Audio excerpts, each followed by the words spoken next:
Hi, Mike Gould here, Mayor of Hounds Town, USA, home to the happiest dogs on earth. Hounds Town, USA, for those of you who don't know, is a fully interactive pet care business company with locations now in Tennessee, New York, and New Jersey. Joining me today, as usual, is my very lovely co-host, Jackie Bondanza. And we're going to talk a little bit of what's happening in the doggy daycare world, and we have a very interesting guest that we'll be bringing on. So, Jackie Bondanza, welcome.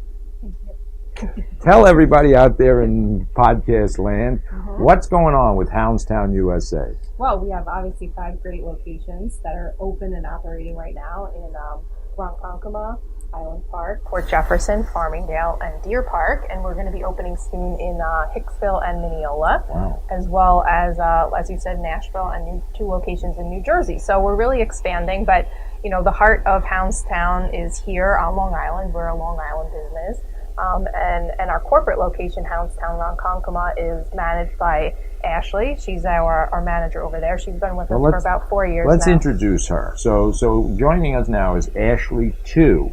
Our operations manager at Ronkonkoma, which is our corporate location. Welcome to the show there, Ashley. Thank you. So tell us, so you've been with the company for how long now? About a little over 5 years. So 5 years, boy, time flies. So you started as just what we would call an entry-level kennel assistant, or whatever the words we want to use. You started out there 5 years ago, and you really jumped through many levels and steps kind of rapidly to where you're the manager of the complete facility. So tell us about your experiences. So you started out so you came to us as a kennel assistant. Yeah, kennel assistant, and just starting at the bottom, coming in, doing the daily stuff, cleaning up after the dogs, taking instruction from the higher ups at the time, that's all right. That's all right.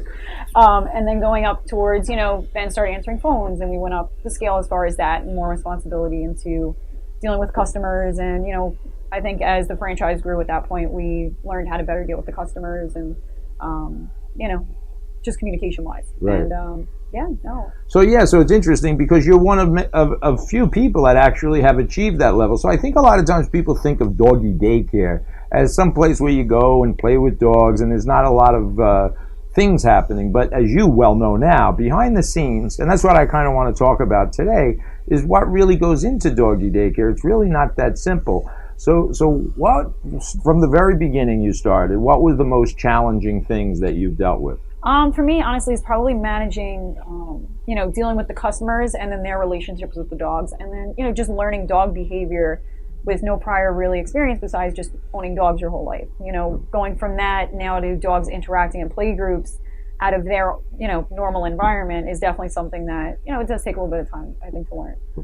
Right, and behind the scenes, and again, this is what people don't understand, there's a lot happening. We just don't take dogs and throw them. And one of the highlights, or one of the things that separate Hounds Town USA from our competitors, is we don't breed discriminate, meaning we take dogs of all shapes and sizes, providing they meet our no-cost temperament evaluation. But with that said, although it's not an exact science, you personally have the ability, a really extraordinary ability, to group dogs. So how does that work? So people come in, they do a temperament test. So describe a temperament test, actually. Right. They're going to come in. I mean, we start pretty much evaluating the dog and the customer for the evaluation, seeing their relationship with their dog, what they're kind of expecting out of the facility, and really trying to convey how we run things. So if they're kind of looking for a service that we don't provide, as far as, like we've always talked about, belly rubs for extra $5 and stuff like that, that's not what we do.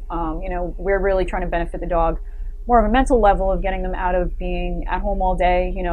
The parents always feel guilty, so they bring them to doggy daycare. And, taking that dog and getting them introduced into a play group, some aren't really used to that. So it's balancing dogs that might not be, used to going to dog parks all day, and getting them introduced into dogs that are more, tolerant of newer dogs. And more social. Right.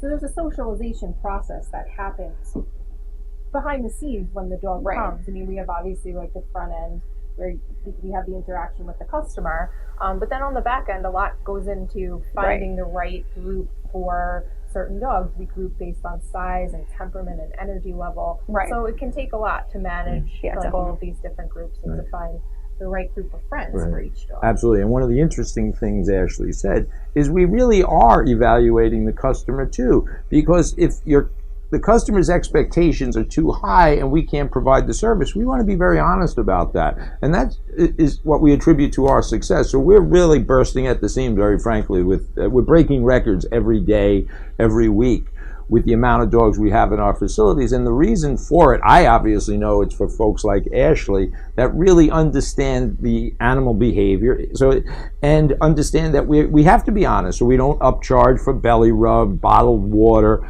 It's kind of a straightforward approach. And the word transparency is kind of cliche these days. Everybody says we want to be transparent. But part of our business model is to be transparent.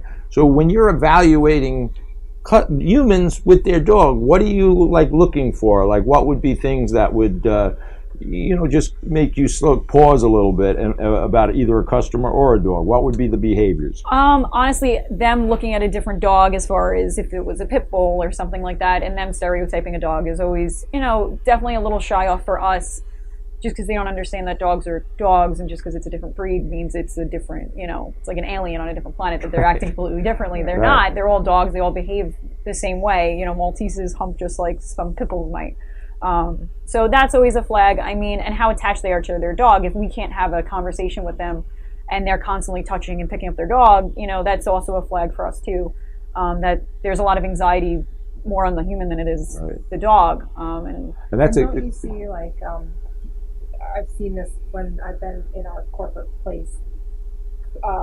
Humans, the owners that are anxious, they project that onto the dog. Yeah. So obviously people are very bonded with their dogs, but we want them to be able to leave them in our care, knowing that they're in the best possible care. They have to be able to have that separation. Right. Otherwise, it's actually detrimental to the dog that Definitely. they don't get to experience this interaction with their own kind, really. Right. And that's definitely important. And that's something important for me to highlight, that Doggy Daycare is just not a place to send your dog to get him out of your hair for 10 or 12 hours of you working. It actually has therapeutic benefits. One of them, what Jackie and Ashley are talking about, the psychological benefit. It's not good for a dog to attach themselves so closely and have like a kind of a codependent, enabling connection with their human owners. So dogs they're pack animals. They were put on earth as pack animals, which means they're required by the laws of nature to interact with other animals, just like young children are required to interact with other young children.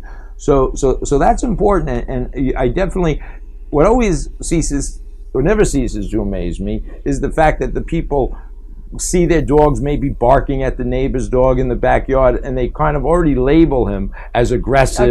Yes, and it has to be rewarding to you, as it is to me, to take the dog, put him in a play group, and 15 minutes later the pet owners can't believe that their dog is actually playing. Right. So you see that quite a bit? Yeah, that's really often. I mean, even people label their dog as severely dog aggressive, and it's just unleashed like that. They're barking or loud. We're trying to drag them to the other dog, which, isn't something that we would shy away from a temp test. But I mean, I've asked people to step out of the lobby and let us just, handle the dog without them there. And, we take them, we put them on one of our kennel leads, take them off their harnesses. And sometimes just that's enough to take that disconnect of, that leash aggression that the dogs might have. That's interesting. And it's not offensive, but the connection is so great. And it's kind of, as I say, almost a dysfunctional relationship, because if the dog is so attached to the human and the human is so attached to the dog, and again, think of it as a 5-year-old child that you never allow to go to kindergarten. As upsetting as it may be, you need to do it. And I guess, so you know what? This segment is going good. I want to go to commercials. I didn't think you were going to. No, because I'm not even scratching the surface of what Ash. Let's take a commercial break, and then we'll come back and talk to Ashley more. More about what she does. Now that she talked about the dogs, now her other responsibilities are humans, employees, etc. And I'd like to talk about a day in the life of a Doggy Daycare employee. Sure. But as they say in show business, we got to pay the bills. So we're going to go to a commercial. Everybody, they might have carbon monoxide poisoning in the crew here. They're falling asleep. We're going to take a break. We're going to come back in a couple of minutes and talk with Ashley, too, the operations manager of Hounds Town USA in Ronkonkoma, New York.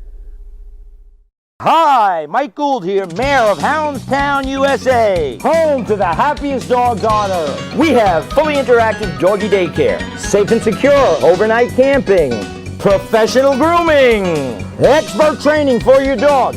Come. Don't leave your pet home alone. Have a happy and well-exercised dog with a visit to Hounds Town, USA. Visit us online at houndstownusa.com for a location near you. Call today, tell them the mayor sent you, get a free trial day. Okay, welcome back, folks. I'm Mike Gould, Mayor of Hounds Town, USA, and host of Hounds Town Television. I'm joined again by Jackie Bondanza and Ashley Tu, our operations manager in Ronkonkoma, New York, and I want to continue our conversation with her. One thing I wanted to promise, as Jackie mentioned, we'll be opening very soon in Nashville, Tennessee, actually Murfreesboro, is that how you say it? Yeah. So I want to give a shout out to Kenny and Shelly Adair. We're very anxious. In fact, I'm going to get down there as quick as I can and get that up and running. We're really excited. So if anybody watching has relatives down in the Nashville area, we're going to have a big presence. Hounds Town USA is going to have a big presence down there. So let's get back, Jackie, if you would. We were talking to Ashley about the behind the scenes at Doggy Daycare. And I think you wanted to talk about some of the pros and cons or benefits of Doggy Daycare. Well, to me, whenever I go to one of our Hounds Town facilities, I'm always amazed to see how dogs interact together. And, you know, if you just kind of let them interact without much human intervention, of course we supervise dogs, but we don't have dogs in we don't have humans in playrooms for a specific reason, because it takes away from their natural interaction, and it can actually cause a dog fight because dogs can get territorial of employees. So what are some of the benefits that you've seen over the years of being a manager at Hounds Town that from the dog's perspective, on the dog, that's beneficial to the dog coming to daycare regularly? You know, from then until now, I mean, definitely anxiety is probably the biggest one. Separation anxiety between, you know, even if it's just the pet owner and the pet, that separation, or just them, you know, any kind of change in their environment, they're really not able to handle it, the dog. So then now coming to here, and now they get into the routine that they're coming in every day, meeting new dogs every day. Right. You know, they get used to the staff and stuff like that, and they definitely do build relationships with other dogs there. But it's always a changing environment. There's always things going on and moving around. So it definitely benefits them. I think they become more adaptable to change, and more socialized in general. Yeah, that definitely. Another one I would definitely say is a little bit of an older dogs. Definitely helps with their weight management and arthritis. I have some dogs that, especially we have an older shepherd right now that comes in, and she mainly just comes in because the dog for the rest of the week walks completely normally. That's and less incredible. Wow. Yes. Yeah. Yep. Just from getting that physical exercise. And she's been coming since she was a puppy, so she's been a long-time customer of ours. Wow. Yeah. It's pretty amazing, and you're right. Over the years, we see that dogs that are arthritic, especially big, you know, some of the bigger breeds of dogs, Dobermans, which shouldn't the Dobermans, Rottweilers, and so forth, which, by the way, are considered bully breeds: Rottweilers, German Shepherds, Dobermans, of course, the pit bull. And we don't discriminate at Hounds Town USA. And I think that's one of the most important things, because if a place does discriminate against a breed of dog, it tells me they don't understand the dog brain, because the dog brain, whether you're, or the human brain, whether you're Irish, German, Muslim, your brain is the same. Maybe how you were socialized, etc. So we do a temperament test. That doesn't mean every dog is welcome, but we do a very comprehensive temperament evaluation. And once that's done, I would say this: it's not a luxury. It's really, if you think about it, a necessity, in my view, to send your dog to have a holistic experience, because dogs are pack animals, as we said in the last. They're required by, not my idea, Mother Nature. Nature says they're pack animals. Fish need water, birds fly in a nest, and dogs need to interact with other animals. So think of some of the behaviors, other behaviors you've seen. I mean, we get story after story that my dog is, I mean, you just have to go to our Facebook page, right? Hounds Town USA Facebook page, and you'll hear story after story.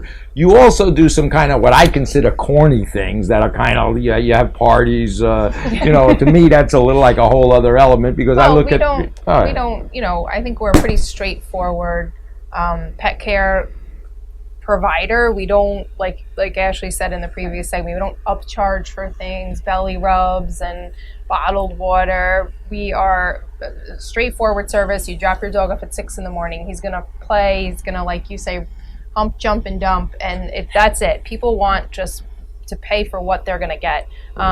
But we do understand that the people do have this connection to their dog. They want their dogs to celebrate certain milestones, birthdays and holidays. So we do incorporate what we call theme parties every month.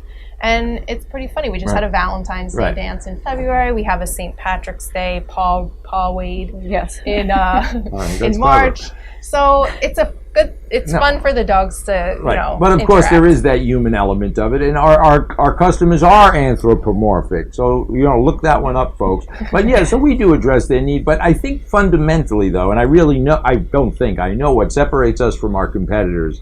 We see the world. Our facilities are designed from a dog's perspective. It's not for the human. We don't have things for the human, it's for the dog. So we know dogs operate and live 18, 20 inches off the ground. So our facilities are designed for that specific reason. And I think that our core group of customers completely understand what we do, and they trust us. So trust is a very important aspect. So tell us some of the dogs that stick out in your head that you've seen kind of evolve over the years. Yeah, we've definitely had a couple that stick out.